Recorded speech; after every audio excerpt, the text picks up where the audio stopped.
Bonjour à tous et bienvenue dans une nouvelle émission 100% Paris Turf. On va prendre la direction de Vincennes, bien sûr, ce dimanche, puisqu'il déroulera le Prix d'Amérique aux alentours de 16h20. Et nous allons étudier les 11 courses du programme avec Cédric Bloquet notamment. Salut Cédric. Salut Romain, salut Bruno, salut à tous. Et tu as vendu la mèche, Bruno Jolivet est à ton côté. Salut Bruno. Salut Romain, salut Cédric et bonjour à toutes et à tous. Allez, c'est parti messieurs, 11 courses au programme, on ne perd pas de temps. La première, c'est le prix de Meadowlands pour des femelles de 4 ans sur la distance de 2700 mètres. Vas-y Bruno, pour la première. Eh bien, une belle attraction pour commencer déjà avec Kiss Me Honey, qui est une des révélations, on va dire, de l'hiver chez Jean-Michel Baudouin, une pouliche qui a un super braquet et qui devrait donc être encore meilleure déférée des 4 pieds, ce qu'elle sera pour la première fois que plaquée. Et je la pense capable de monter de catégorie avec bonheur. Et puis le 8, Cocotte, née dans la pourpre par Edika chez Private Love, qui sera elle aussi déférée des 4 pour la première fois. Elle vient de gagner en étant uniquement plaquée des antérieurs. Donc ce sont 2 pouliches sur la montante qui me plaisent beaucoup. Et on commence en confiance. Cédric, pour ta première. Ouais, moi j'ai le même jumelé dans le même ordre. 2 pouliches de qualité qui certes montent de catégorie, mais elles l'ont fait quand même avec un peu de marge. Surtout la première, Kiss Me Honey. Je la pense la plus perfectible du lot. Donc voilà, elle a sans doute pas tout montré et Cocotte, donc il l'a dit. J'avais hésité avec le 11 Kinga Suprême. La toile était un peu malheureuse. Elle semblait loin d'être battue à la sortie du tournant quand elle s'est perdue dans ses allures. Donc si vous avez un petit regret, c'est le 11. Parfait, vous êtes aligné pour la première. Est-ce que ce sera le cas dans la deuxième? Le prix Pro Patria, gagnant du prix d'Amérique de 1920, 1921. Mais alors ça, c'est très vieux et je me suis replongé dans le premier vainqueur. Hein. Exactement, oui. Et là, cette course est réservée à des femelles. Encore une fois, elles ont 5 ans. Cette fois, on monte un peu au niveau des générations et on réduit la distance. On passe sur 2100. Vas-y, Cédric. Ouais, c'est un lot très homogène. Là, c'est peu probable quand même qu'on ait le même jumelé. Moi, j'ai pris le 5, Jurella. Elle est bien engagée. Alors certes, elle vient de décevoir, mais elle était ferrée, sans doute en prévision de cette course où elle va être déférée des 4 pieds. C'est que c'est une jument quand même un peu délicate. Ça risque d'être tout ou rien, mais Jean-Michel Bazir avait gagné en début de meeting avec elle. Donc, je l'ai préféré parce que en seconde ligne, il y a 2 juments qui ont une bonne chance. Mais bon, le numéro 12, Julia Keno, qui avait très bien gagné sur ce parcours aussi durant cet hiver, avant de répéter, étant justement battu ensuite par Jolie Girl de Beaufour, une pension de Jean-Michel Bazir. 5 et 12, et le 13 Jungle Green a également une belle possibilité. Pour Mathieu Abrivard, Bruno. Oui, beaucoup moins de confiance que dans la première, avec Jurella également. J'avais au début mis Jungle Green en tête, et puis je me suis dit, il faut la mettre première ou nulle part, Jurella. On sera assez vite fixé. Quand elle avait été déférée des 4 pieds sur ce parcours, elle avait galopé dans la descente. Là, Jean-Michel Bazir, dans sa rubrique, a l'air quand même confiant. Donc, c'est qu'au niveau de la souplesse et du travail, tout allait bien. Donc, je l'attends quand même en tête. Et puis le 13 Jungle Green qui a bien fini l'autre jour. Ça va pas être trop dérangeant de s'élancer en seconde ligne. Elle va bien finir. C'est vrai que Julia Keno aussi avait franchi un cap déféré des 4 pieds. Bon, l'épreuve est ouverte, mais finalement, on a retenu à peu près les mêmes. À noter que le Jade Major est non partante. Oui, le 4. Qui avait une bonne chance avant le coup. Ouais, exactement. Vous êtes d'accord avec Jean-Michel Bazir, messieurs, puisque c'est son conseil de jeu tout simplement pour la réunion de dimanche.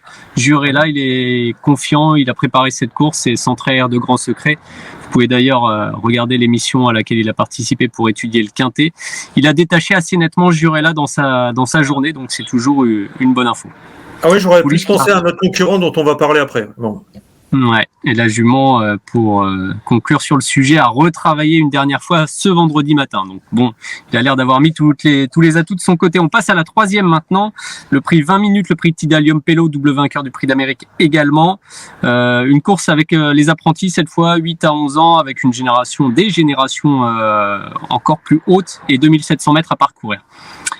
Vas-y Bruno, pour cette troisième course. Il y a un cheval qui mériterait de gagner sa course cet hiver, c'est Giant Mellois. Et là, l'engagement s'y prête fortement puisque jugé sur son avant-dernière performance dans un lot supérieur, c'est le cheval de la course. Maintenant, il n'est pas toujours très simple. À noter que son apprenti a tout de même déjà gagné avec lui. Le 14 Giant Mellois et puis le 6 Farandole di Palba qui, avec ses gains désormais, est plus recommandable au trop monté. Elle sera associée à un très bon apprenti, Benjamin Chauvelafay. Mais c'est une jument un peu froide, donc il faut peut-être la connaître. Alex Sabrivard l'avait parfaitement comprise. Maintenant, à son apprenti de jouer. Cédric, pour cette troisième épreuve? Ouais, bah moi aussi, j'ai retenu le numéro 14, Jean Mello en tête. C'est la première chance historique de la course quand on regarde ses lignes. Hein. Il a couru dans des meilleurs lots, l'engagement est favorable, donc a priori tous les feux sont au vert le concernant. Et le 6 aussi, Farandole di Palba en deuxième position. Elle vient d'être dominée dans un quintet à la clé, mais elle n'a pas eu un bon parcours ce jour-là, elle s'est relancée pour finir. C'est une jument qui a beaucoup de tenue. Je fais confiance aussi à son apprenti qui est assez doué. J'avais hésité aussi pour la deuxième place avec le 9 Gain Ultime. Mais Gain Ultime, l'autre fois, il gagne. Il a montré un regain de forme. Il a quand même un bon parcours. Il faudra que ça se passe bien encore pour lui. Et je rajouterais que pour ceux qui cherchent à spéculer, DS de Corday, ça peut être amusant pour son retour au trop monté. Elle a couru que 2 fois dans cette spécialité. Ses lignes droites dans des bons lots à l'athlète sont vraiment très plaisantes. Bon, c'est peut-être pas Vincennes sa piste préférée, mais on peut la voilà. dans un multi. Je pense qu'elle est meilleure piste plate. C'est ce que et Corday droite, c'est sûr, mais dans un multi à 20 contre 1, ça peut être amusant. C'est une jument que j'aime beaucoup ici en province et que je suis souvent. Allez, on enchaîne avec la 4e course, le prix Jacques Andrieux. Déjà l'une des belles courses, labellisée groupe 2, au trot monté évidemment, 2850 mètres à parcourir. Cédric, on t'écoute. Ouais, j'ai longtemps hésité dans cette course, entre 2-8 ans, et encore le Mélois, Granit Mélois, numéro 10. Alors certes, il a été battu la dernière fois, puis il a eu un petit contretemps depuis, car il aurait dû courir le prix de Géride. Et quand même, on se rappelle qu'en début de meeting, il avait fait grosse impression à 2 reprises, avec son partenaire qu'il retrouve, Victor Saucé. C'est peut-être pas plus mal finalement qu'il ait repris de la fraîcheur, là, un mois d'absence. Il avait quand même eu 2 courses difficiles, même s'il gagnait très bien, c'était dans des super chronos. J'avais hésité avec le numéro 6, Go for the Goal, que j'ai placé finalement 2e. Alors Go for the Goal, il reste aussi sur plusieurs victoires très faciles, mais il faut quand même noter que c'était un petit poids. Là, il va pas avoir un poids d'apprenti, c'est Mathieu Mautier qui le retrouve. Alors certes, il a des perfs aussi avec Mathieu Mautier, voilà, c'est surtout par rapport à l'avantage, on va dire, comme il a plus son avantage au poids, j'ai quand même préféré Granit Mélois sur son début de meeting. Et j'ai longtemps hésité. C'est noté Bruno pour cette 4e course. Ouais, un super lot. Là, il y a 4 chevaux vraiment qui peuvent jouer les premiers rôles. J'ai retenu également Granit Mélois. Alors, moi, j'ai lu qu'il n'avait pas eu du tout de contretemps. En fait, c'est un choix tout simplement de Pierre Belloche de le présenter sur sa fraîcheur et il avait d'emblée coché ce prix Jacques Andrieux au lieu du prix de Géride. Donc, franchement, il retrouve Victor Saucé avec qui il a aligné les démonstrations depuis plusieurs mois. On le considérait en début de meeting. Mais pardon de te couper, mais dans les infos des pistes, il a dit qu'il avait eu un contretemps, il aurait dû courir le prix de Géride. C'est pour ça que je me suis permis de le dire au début. Ah bon, il nous avait dit l'inverse il y a 10 jours. Bon, bref, tout est bien pour cette course-là. Donc, on le considérait comme le meilleur hongre français après ses démonstrations en début de meeting. Donc, et puis le 4 Homer de Fromentel qui avait été impressionnant, on s'en souvient, dans le prix de Londres l'été dernier, puis encore plus récemment sur 2175 mètres, qui n'est pourtant pas sa meilleure distance. L'autre jour, il a donné une super réplique à Philwell, donc c'est la ligne croisée avec Granit Mélois également, il me semble. Oui, puis ils sont affrontés.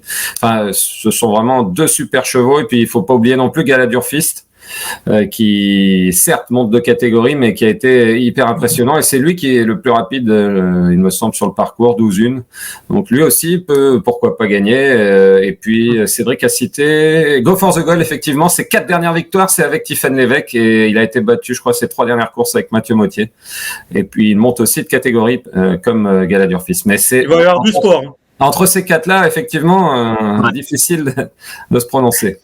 C'est vraiment une très belle course, même s'ils ne sont pas un peloton totalement complet. La 5e, le prix de JetBlue, prix Offshore Dream, on passe sur 2100 en auto pour des 5 ans au trot attelé cette fois, et ce sont des mâles qui sont au départ. Bruno, garde la main. Oui, ben tout à l'heure on en parlait, on pensait que Jean-Michel Bazir serait vraiment confiant avec ce cheval-là, Jacao de Guèze, qui avait un peu de mal en début de meeting à faire l'arrivée, mais là, l'avant-dernière fois, c'était super dans un lot supérieur puisqu'il y avait de très bons Italiens, notamment Dr. Caf qui avait fait un sacré numéro ce jour-là. Il marchait 11 et fraction aussi, Jacao de Guèze, et s'il répète cette course-là, normalement, il doit remporter son prix de série. Il a l'air confiant en début de semaine, il l'était en tout cas dans sa rubrique. Ouais. Le numéro 7, c'est pas gênant. Non, tous les feux sont au vert et jaune. Et puis le 6, Jigsaw d'amour, qui avait gagné sur ce parcours l'hiver dernier, et qui avait été aussi deuxième de Jovial au Fort en marchant lui aussi 11 et fraction. Là, il a désormais des parcours dans les jambes, 2 exactement cet hiver. Déféré des 4 pour la première fois de l'hiver. S'il fait pas de faute, il a sa place dans les 3 premiers. Cédric, d'accord avec l'analyse de Bruno? Ah ouais, bah complètement, parce que j'ai le même jumelé dans le même ordre. Bon, Jacques Hautguez, l'autre fois. Bon, comment? Je dis décidément. Ouais. Non, mais Jacques Hautguez, oui, c'est la course visée. Hein. On a vu la dernière fois avec Tristan Ouvry. Il a fini avec des ressources en retrait. Bon, bah voilà, c'est sa course de l'hiver. Et puis le 6, Gigot d'amour, bah lui, il a des sacrées lignes sur l'hiver dernier. Donc il avait gagné, mais il avait aussi couru contre des chevaux comme Jason, que tu connais très bien, Jabal Pur et tout. C'est des chevaux de qualité qui seraient déclassés dans un tel lot. Ça sent aussi la course visée pour lui, déféré des 4 pieds cette fois. Donc voilà. Ça a été le 6, je crois qu'il n'y a pas trop à inventer là. D'accord. Eh bien, on n'invente pas. Alors, on passe à la 6e, le prix Camille Blaiseau, groupe 2 au monté pour des 5 ans, avec notamment Jean Balthazar, mais pas que, hein, évidemment, et 2 chevaux chacun, comme d'habitude. On poursuit. Cédric, je te laisse la main pour cette 6e course. Ouais, mais moi j'ai préféré le numéro 7, Jevel Candlefac, deuxième justement battu par Jumba de Guèze dans un groupe 1 cet hiver. Et elle vient de très bien courir dans un groupe 2 à la clé, finissant de belle manière en retrait. Donc après, il y a juste la distance qui m'embête un petit peu là concernant. Elle est peut-être plus confirmée sur les longues distances, quoique à voir. Et bon, elle avait battu à la régulière Jean Balthazar dans le prix Jacques de Bellouet. Ah oui, par contre, Jean Balthazar, lui, va retrouver son parcours de prédilection. Pareil, il a été préparé pour cette épreuve. Je pense que c'est un jumelé qui paraît assez logique, même si Jean Balthazar, il pourrait prendre sa revanche sur ce parcours. Bruno. Ça a été mon raisonnement, le parcours, et j'ai préféré donc le 12 Jean Balthazar qui va tout de suite être dans le groupe de tête, alors que Jewel Candlefac, si elle part au trot, parce qu'elle était partie au galop à l'attelé sur ce parcours, risque de se retrouver loin. Maintenant, on sait que quand il y a beaucoup de rythme sur ce parcours, c'est pas impossible de revenir. Donc ça va dépendre à mi-parcours où elle se trouvera. Allez, timidement, je dis s'il doit en gagner une aussi, Jean Balthazar cet hiver, c'est ce groupe 2, donc je l'ai repris devant la pouliche qui avait été vraiment très plaisante, c'est vrai, dans le groupe 1 au mois de décembre. C'est noté, on passe à la 7e et c'est évidemment la course que nous attendons tous en cette fin de mois de janvier, le prix d'Amérique Legend Race. On repasse rapidement les conditions, mais des 4 à 11 ans, évidemment, ils sont pour certains déjà qualifiés automatiquement et pour d'autres, grâce à leur gain, ils seront présents au départ de cette épreuve. C'est le groupe 1 dominical sur l'hippodrome de Vincennes, 2700 mètres à parcourir. Vas-y Bruno. Eh bien, un prix d'Amérique qui fait saliver, mais qui est extrêmement ouvert. Pour donner le quintet en 8 chevaux, ça va être compliqué, je pense. Et de toute façon, il y a en plus toujours des surprises dans le prix d'Amérique, puisque par définition, beaucoup ont une chance et il y a la guerre, et parfois certains en profitent pour se glisser à l'arrivée. Je suis resté après réflexion sur le champion pour moi de la course qui est Idaho Tihar.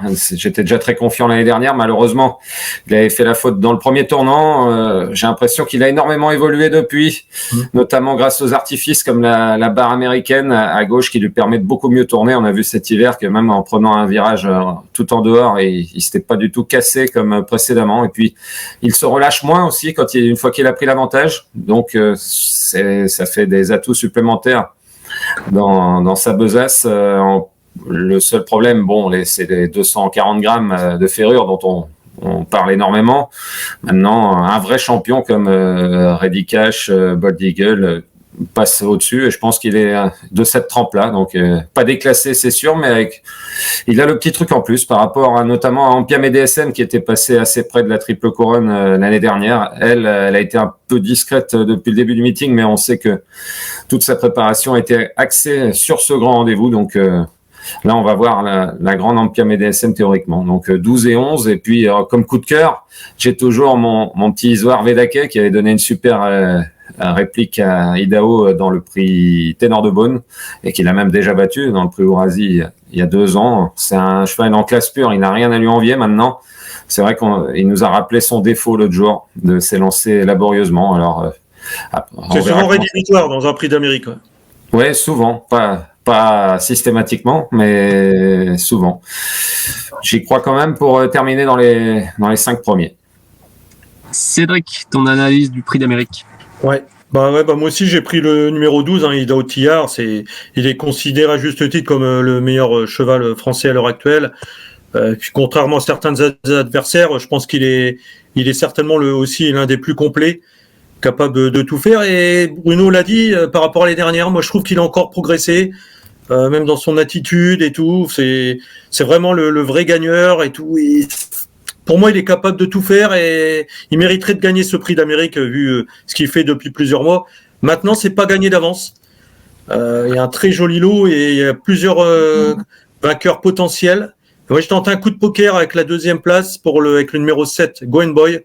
Alors, Going Boy, on le connaît, il fait partie des meilleurs chevaux européens. Il l'a prouvé sur la scène internationale. Et c'est la meilleure note, l'une des meilleures notes avec le vainqueur aussi, Isoar Vedake, qui avait fait la course du prix de Belgique. Il a fini à 200 à l'heure ce jour-là. Et je pense que si la course s'était prolongée un peu, il aurait gagné. Sacré avantage, on le verra après la course. Mais il va dévirer des 4 pieds pour la première fois. Ça risque d'être tout ou rien. C'est pour ça que je l'ai placé très haut. Soit il va être disqualifié, soit je pense qu'il va être capable d'être sur le podium. Voilà, c'est un petit coup de cœur, ce numéro 7, Gone Boy. Ça fait longtemps que je l'aime bien, donc voilà. 12 et 7, mais il y a plein d'autres vainqueurs potentiels. Notamment Corberry, qui a été préparé vraiment. Également, mais la dernière, ça s'était super bien passé avec le père de Nicolas, Jean-Michel. Donc, est-ce que ça va être le même parcours? Mais bon, il peut aussi gagner. Envolé, dès qu'il avait eu le jour, il avait On n'a pas cité Guy Pré. Alors, beaucoup le citent comme un vainqueur potentiel. Moi, j'y crois un petit peu moins. Ferré sur 2700 mètres, c'est pas pareil que dans le prix de Bourgogne sur 2100 mètres. Maintenant, c'est un super cheval aussi. Il avait très bien couru l'avant-dernière fois. Voilà. Bon, on va pas tous les citer.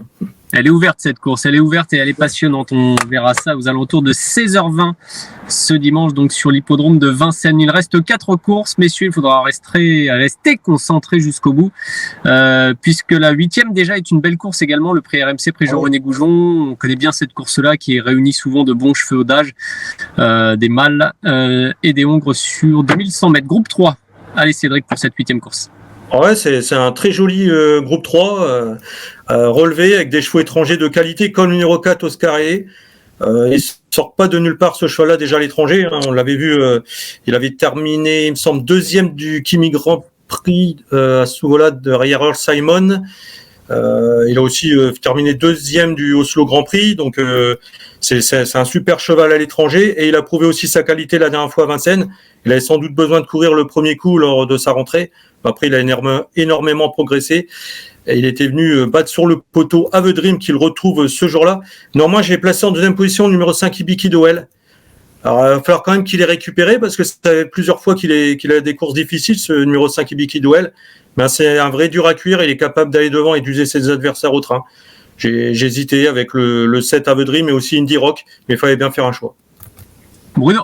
Oui, Cédric a résumé la situation. Encore un jumelé identique, encore malgré les multiples possibilités avec les bons chevaux. Le 4 Oscar Haye, alors je l'attendais énormément, c'est vrai, le jour de ses débuts à Vincennes, et puis il avait mal couru, mais après avoir discuté plus tard avec François Lagadec, il m'avait indiqué qu'il était arrivé avec un problème physique à la bouche, notamment chez Fabrice Soulois, qu'il n'avait pas du tout fait sa valeur, et la fois d'après on a vu de quel bois il se chauffait.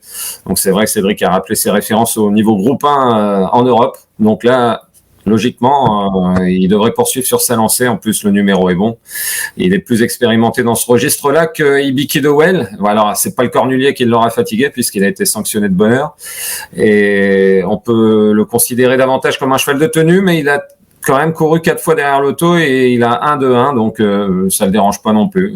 C'est vrai que il peut donner du fil à retordre aux étrangers, notre petit, enfin il est très massif, mais Ibiki Doel. Le prix Hélène Johansson sera l'objet de la 9e épreuve, en TP 8e épreuve, 6 à 8 ans, du côté des femelles cette fois avec un groupe 3 qui ressemble tous les ans quasiment au prix Jean-René Goujon-Bruno pour cette 9e course. Oui, il n'a aucune hésitation pour le 6 Isla Jet, qui est une super jument française. L'autre jour, c'est dimanche dernier, elle a vraiment été super contre les deux grands hongres de demain, c'est-à-dire Inno du Lupin et Inexcess Bleu. Elle a porté une sacrée attaque en haut de la montée et jusqu'au poteau. Elle est restée tout près de ces deux-là. Donc, on connaît sa dureté. Elle va avoir encaissé. Les 2100, le départ à l'autostart l'avantage beaucoup puisque à la volte, c'est compliqué pour elle. Donc là, tous les feux sont au vert et Thomas Manquist n'a pas caché qu'il pensait à cette course-là depuis déjà plusieurs mois. Donc, aucune ombre au tableau, 3 victoires et une 2e place en 4 courses sur le parcours.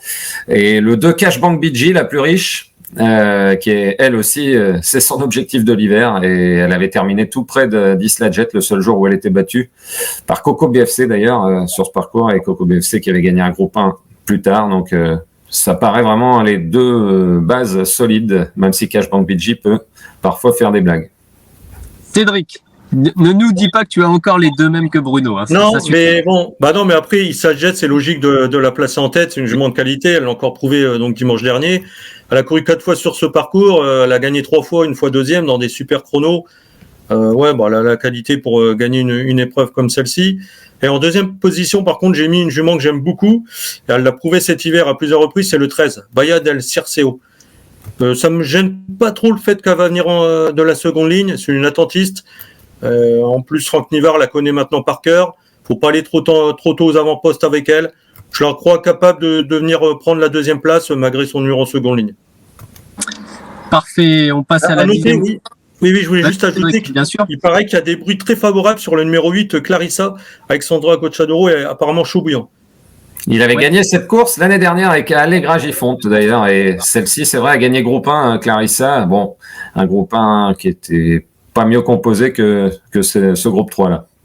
Ouais, tout à fait. Ouais. Tu fais bien de parler d'Alessandro Gocciadoro qui sera l'objet d'un assez long article rédigé par Michel Burgiot dans notre daté samedi dans Paris Turf et qui va aussi donner toutes les infos sur ses partants, et ça c'est important pour jouer dans la rubrique en direct des pistes. On passe à la 10e, messieurs, c'est le prix de Vittel. Des 9 à 11 ans vont se retrouver à l'attelé sur les 2700 mètres de la grande piste. Cédric. Ouais, bon, c'est un peu une course loterie. C'est compliqué de faire un choix. J'ai pris un cheval qui possède une première chance historique. Alors certes, il a loupé son départ la dernière fois, c'était à l'autostart. Cette fois-ci, Eric Raffin va pouvoir prendre son temps sur 2007 Grande Piste. C'est le numéro 11, Fleuron d'Acadie. On se rappelle, il y a quelques mois ou même quelques années, chez son premier entraîneur, qui est encore son propriétaire, Gilles Delacour. Il réalisait des belles choses. Un cheval un peu compliqué, mais bon, ça risque d'être tout ou rien avec lui. Puis après, sans conviction, j'ai mis le 10, Filarette du Verger. Elle est peut-être mis un peu trop aux avant-postes la dernière fois. Elle a été dominée pour finir. Mais le coup d'avant, elle finissait très fort en ayant attendu. Donc voilà, mais 11 et 10, mais il peut y avoir beaucoup de surprises ici. Bruno. Même jumelé dans l'ordre. Ah Pour changer. Ouais, Fleuron d'Acadie, je l'avais déjà mis en tête l'autre jour, malgré. Je m'étais un peu auto-persuadé qu'il avait une première chance, et il l'avait, mais avec le 1, numéro piège, un cheval qui est vraiment pas dans son élément à l'autostart, donc il s'est précipité au galop, c'était fini. Et de mémoire, il était très joué avant la course, il me semble. Oui. Première fois déféré des 4 depuis longtemps, et il avait montré que le Sud lui avait permis de retrouver de belles sensations, et ce sont des lots quand même de chevaux, vieux chevaux assez fatigués. Et lui, bon, c'est vrai que c'est un cheval qu'on suit depuis plusieurs années chez Delacour notamment. Là, ça paraît vraiment être sa course, hein, comme 2007 Grande Piste, sans incident. Je vois pas trop qui pourra le battre à la régulière. Et puis le 10 Filarette du Verger, effectivement, pour la 2, j'avais du mal c'est un peu un choix par défaut, mais c'est une jument super gentille. Si elle a le bon parcours, elle va bien finir. Il faudra pas faire d'efforts, mais on connaît la méthode Philippe Daujar, donc pas de souci là-dessus. Un choix par défaut pour la fiabilité, Filarette du Verger. Et donc, on se dirige vers notre 11e et dernière épreuve, le prix Moneymaker, gagnante de la belle course en 1999. Et là, on passe avec des 4 ans, cette fois à l'attelé, des mâles de 4 ans sur 2700 mètres. Vas-y, Bruno, pour cette 11e et dernière épreuve.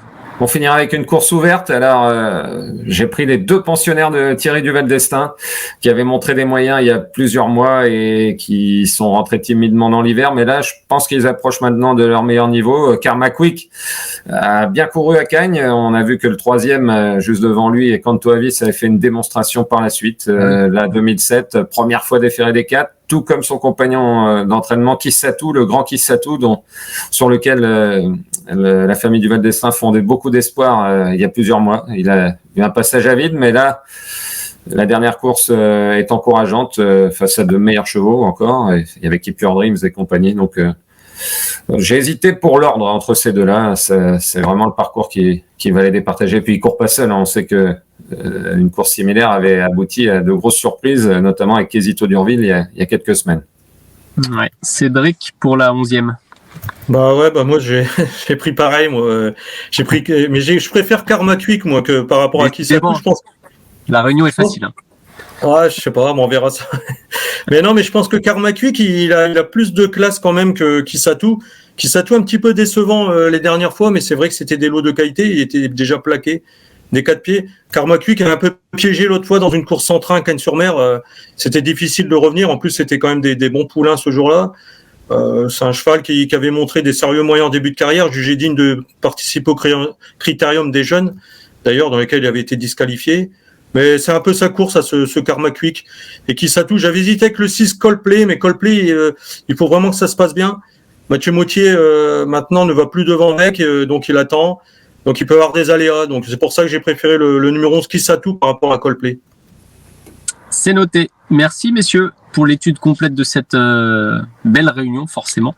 Réunion du Prix d'Amérique. On va se quitter avec chacun un conseil de jeu. On ne s'est pas du tout concerté, je tiens à le préciser avant d'en arriver à ce moment-là de l'émission. Donc, il se peut, si je suis la logique de cette émission, que vous ayez le même cheval. Mais on va donner la parole à Cédric, puisque Bruno a commencé pour les courses tout à l'heure. Donc, Cédric, vas-y pour ton conseil de jeu. Ouais, je vais prendre, je pense que c'est un péno, on en a parlé, c'est le 5, c'est le numéro 7 dans la 5e, Jacao de Guèze. Jacao de Guèze, Jean-Michel Bazir. C'est noté. Le prix Offshore Dream. Bruno?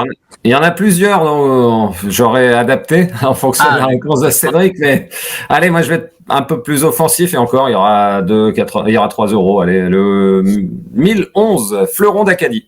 1011 Fleuron d'Acadie. C'est noté. Merci à vous deux pour tous ces bons pronos. J'espère qu'ils se vérifieront en piste. On remercie Laurent aussi qui a été d'une patience d'ange puisque là on a complètement débordé au niveau du chrono. Et puis on se retrouve dimanche sur l'hippodrome de Vincennes pour vivre cette belle réunion et puis très bientôt aussi pour d'autres émissions 100% Paris Turf. Salut à tous. Salut à tous. Merci à vous d'avoir suivi cette vidéo. Alors pour vous abonner à notre chaîne YouTube, c'est ici. Et pour suivre encore plus de vidéos Paris Turf, c'est de ce côté.